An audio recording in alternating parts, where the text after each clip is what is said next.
All right, so we've been working with exponents and products of exponents. Today is all about quotient of exponents. So, just like any other problem we have worked with, when a problem such as 2 to the fourth is divided by 2 to the second, all we got to do is put that in repeated multiplication form. So, as you see for the example, 2 to the fourth is the same thing as saying 2 being multiplied 4 times. So that's why the numerator has 2 being multiplied 4 times. 2 squared represents 2 being multiplying 2 times. So that's why the denominator has 2 being multiplied twice. Now, this is where we step in. All you have to do, hope you're all ready, is you cross out the same number of 2's on the bottom and on the top. So since we have 2 on the bottom, we cross out those 2's, and we do the same thing on the top. We just cross out 2's. What is left? We have 2 times 2, which is the same thing as 2 squared, or 2 raised to the second power.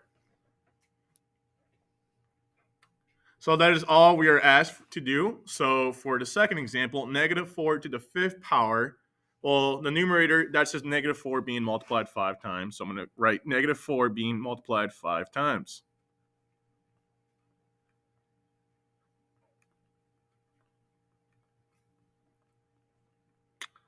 Nice. And then the denominator is negative 4 squared, which is the same thing as saying negative squared being multiplied twice.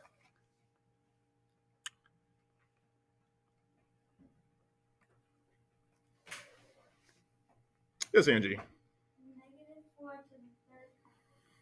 So yes, that's correct. So how we show that is the rule still applies. You cross out the same number of negative 4's on the bottom to the top. So there's 2 on the bottom, 2 negative 4's, so we cancel those 2 out, and we cancel 2 on the top.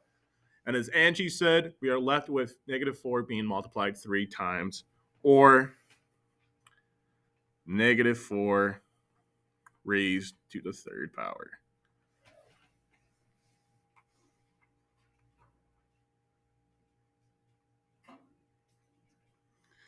And now we have our last practice problem for the table. So we have 7 to the seventh power, which is the same thing as 7 being multiplied 7 times. 1, 2, 3, 4, 5, 6, 7. And then on the denominator, we have 7 raised to the third power, which is the same thing as 7 times 7 times 7, or 7 multiplied 3 times. Same idea. There is no trickery. There is no black magic. There's 3 7's on the denominator, so we cancel out those 3 7's. And whatever we do to the bottom, we do to the top, so we also take out 3 7's on the top. What's remaining? These 4 7's, otherwise known as being multiplying 7 4 times. So that's not one.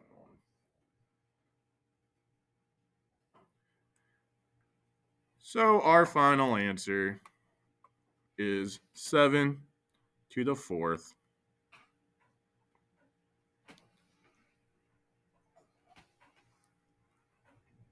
So who thinks they know the rule to quotients? Yes, Cannon. Money, money, money, money, money, money. So yes, the rule, whenever you have a base raised to an exponent divided by the same base number and another exponent, it could either be the same or a different unique number, but the rule is you just subtract the exponents. So it is m minus n.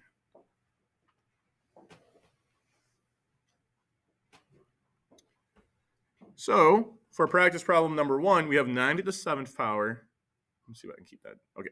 So we have 9 to the 7th power divided by 9 to the 4th power. Well, the rule just tells us we just got to subtract exponents. So we have 9.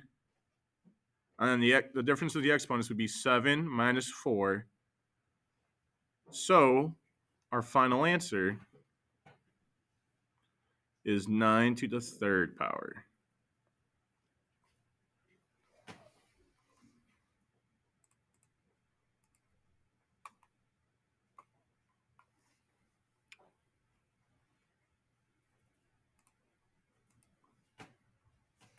For number 2, we have x to the 8th, x to the 3rd power. So we just got to subtract exponents. 8's on top, so that comes first.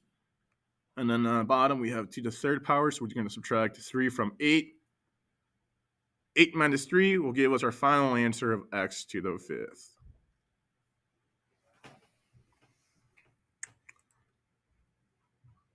And now number 3. What is different about number 3 than the previous two, Olivia? So we have 2 on the top. And who remembers the rules when you have an exponent with the same base but different exponents being multiplied together? Olivia? Add a girl. Exactly. So we add them. So the numerator, since we have 7 and 3, we're going to add 7 and 3 together. So that becomes 6 to the 10th power. And then the denominator stays the same, and that is 6 to the 5th. This is now a quotient with powers. So all we got to do is just subtract the exponents from each other.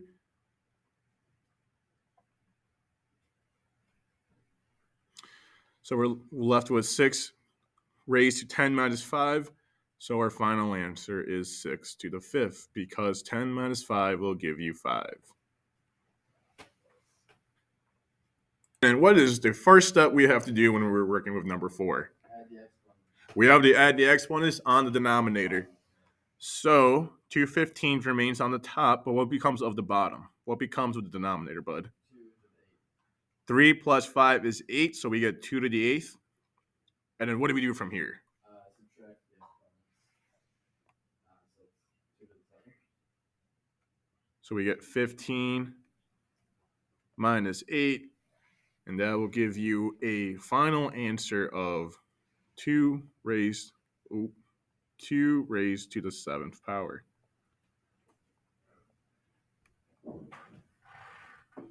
Good job, Cannon. Good job, Cannon. Angie, can you help us with number 5?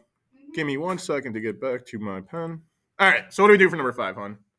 First, we're going to add both the top and 8. So what does the top become? 5 to the 11. Because 3 plus 8 gives us 11. And then what is the denominator? 5 to the 7. Because 2 plus 5 equals 7, so we get 5 to the 7th. All right, so we now have a quotient of powers. What do we do from here? Add a girl. We're going to subtract the exponents. So we get 11 minus 7. And so what is the final answer? 5 to the 4. Awesome. So our final answer, 5 to the 4th. And then Olivia. Give me 1 second.